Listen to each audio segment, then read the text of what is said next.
Samsung's Ultra branding is typically reserved for devices that pack as much tech and high-end features as you can fit in a single gadget. Starting at $1,200, you get a big, beautiful OLED screen, a new chip with even better performance, improved cameras, and some revamped software. And of course, it also has a built-in S Pen for all your drawing and note-taking needs.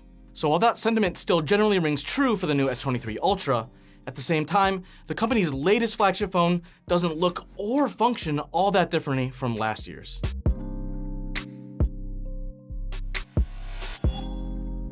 While the standard S23 and S23 Plus got a facelift this year, which gives the entire line a bit more familial resemblance, the Ultra appears to be a carbon copy of its predecessor, unless you look real close. You get a big 6.8-inch AMOLED display with a 120Hz adaptive refresh rate and a 3088 by 1440 resolution. And it looks awesome, even if those specs haven't changed much from the previous model. Colors are dazzling, and brightness tops out at a stunning 1750 nits, with a typical max brightness of around 1000 nits in my testing. As for the rest of the phone, you get a nice combo of Gorilla Glass Victus 2, Samsung's durable armor aluminum, and a few minor tweaks to the phone's chassis. The edges of the screen have a tiny bit less of a curve to them to help prevent accidental touches. That said, I never really had an issue with that on last year's phone. The S23 Ultra's frame is also a bit flatter, which makes the whole thing feel a bit boxier than before. And thanks to Samsung's continued focus on sustainability, small elements of the phone like the lock button are made from ocean-bound plastic. But that's about it.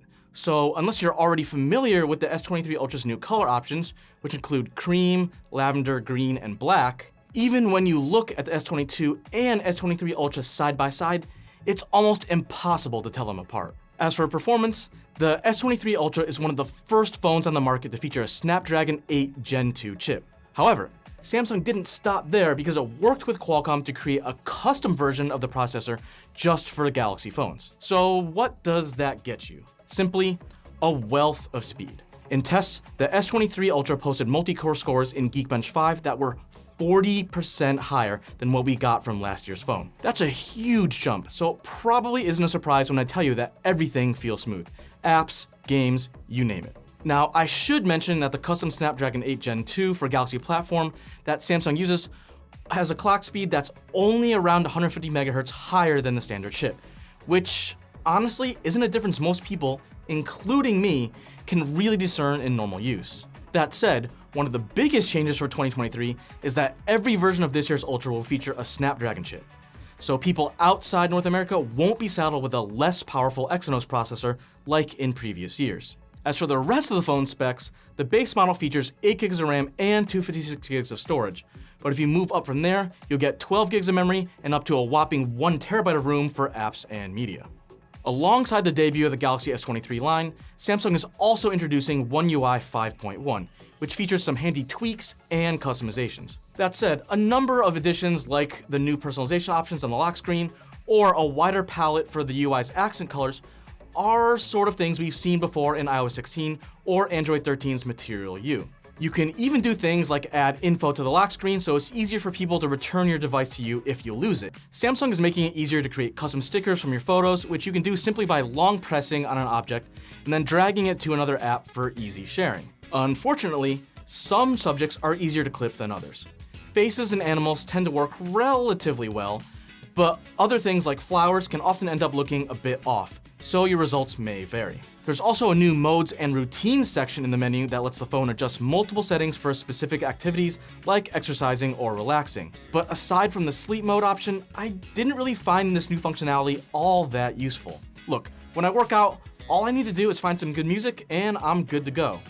There's no need to complicate things. Unfortunately, while the S23 Ultra comes with an S Pen and a handy storage slot, there aren't really any new note-taking or drawing features, which is kind of a shame. Samsung's top-end handset is still unmatched when it comes to stylus support on phones, so I wish there was anything new to mess around with. But I must admit, even I'm struggling to think of a major feature I'd really like to see added, so it's hard to blame Samsung too much for that one. The biggest upgrade on the S23 Ultra is its new 200 megapixel main sensor, which features twice as many pixels as before. At Samsung Unpacked, the company showed off snippets of short films from not one, but two big-name directors to really drive home the phone's new cinematic capabilities, which does sound impressive. But in practice, it takes a bit of effort to really make the most of that new sensor. In normal use, the S23 Ultra uses 16:1 pixel binning to help gather more light and produce sharp, colorful images without the need for extra large file sizes. And in most situations, it produces better looking pics too. When I used the S23 Ultra to shoot photos of some pizza,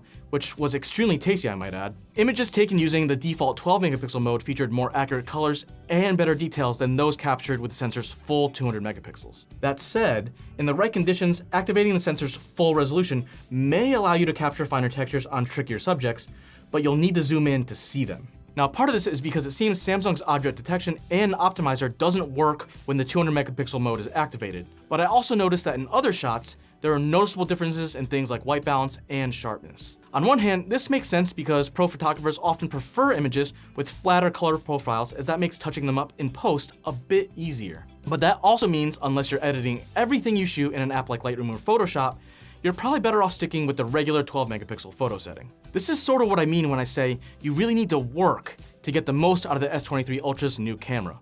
And it applies to other stuff like some of the new capabilities in Samsung's Expert RAW app too. Designed for more advanced photographers, Expert RAW has a much wider array of settings and tools to help you tweak every aspect of your shot, from shutter speed to exposure compensation and more. You also get a new astrophotography mode so you can take better pics of the night sky. That is, unless you live in the city like I do. That's because between light pollution and cloudy skies, I couldn't get a single photo with the astrophotography mode that I was really proud of during the whole time I tested the phone. And I even used a tripod to make sure things were super stable. That means just to even put yourself in a decent setting for astrophotography, you may need to drive hours away in the night with a bunch of gear. And at that point, I kind of feel like you might as well buy yourself a real camera. It's a similar story when it comes to video, where the S23 Ultra's improved OIS is a welcome addition for reducing shakes and vibrations while recording. But then there's the new 8K 30fps mode, which is up from 8K 24fps last year, which is nice because there's no severe 2x crop like you got on the S22 Ultra. But at the same time, who is recording home movies in 8K? I mean, honestly, let alone having the proper display to watch those clips at full resolution. Sure, it's nice to be able to crop in when you want some extra detail, but this feature really feels like overkill, especially when you consider that the file size for a 2-minute 8K 30fps video is over 1 gigabyte, which means you're gonna run out of storage real fast. At least when it comes to selfies, the phone has a new 12 megapixel camera with dual pixel autofocus, and its pics look great, despite a sensor that actually features a lower resolution than on the previous model. Elsewhere, the 12 megapixel ultra-wide cam and the two telephoto lenses, 3x and 10x, are largely the same, which feels kind of like a missed opportunity because that 10x optical zoom is still my favorite lens on the entire phone. While the S23 Ultra's smaller siblings both got upgrades in battery capacity, Samsung's flagship stayed pat at 5,000 milliamp hours. But that's okay, because even so, there's plenty of juice to go around. On our video rundown test, the S23 Ultra lasted an impressive 19 hours and 26 minutes, which is similar to the OnePlus 11 at 1945, though not quite as good as the iPhone 14 Plus's 2117. And that was with the phone's adapted refresh rate turned on. Meanwhile, in the real world, you're looking at more than all-day battery life. Even on a day when I was doing heavy benchmarking while playing NBA All-World, which really gulps down electrons due to constant use of GPS, I still had 25% battery left at the end of the day. And on days with more moderate usage, I often had 40% or more in the tank when midnight rolled around. All this means you don't really need to worry about the phone dying during the day, which is a good thing because that gives the S23 Ultra leeway to donate some charge to other devices via Samsung's PowerShare feature, aka reverse wireless charging. And with 45-watt wire charging, you can refuel the phone in a jiffy too. The tricky thing about recommending the S23 Ultra is that it's everything a super premium phone should be. It's got a gorgeous display, a great build, and more performance than you know what to do with. However, starting at $1,200, it's also really expensive, and it's not that much better than last year's offering. I have no doubt you can film Hollywood-grade movies using its new 200 megapixel sensor, but it's important to remember that even in Samsung's promos, we're talking about a crew with decades of experience, not to mention the use of additional equipment like external mics, camera cages, gimbals, and more. The S23 Ultra's camera has tons of potential, but it takes more than just a casual familiarity to make those features glow. So, for those wondering if they should trade in their current handset after only a year, just know it's not worth it. If you're simply looking for a premium device and you don't care about taking notes, I'd argue that the Pixel 7 Pro is a better deal. But if you have an older phone and are looking for a major upgrade, the S23 Ultra is unlike any other Android phone on sale today. And with its fancy new sensor, Samsung's latest flagship might be the closest thing you can get to a pro-grade camera phone, just as long as you're willing to polish your content in post. But what do you think? When was the last time you upgraded your phone?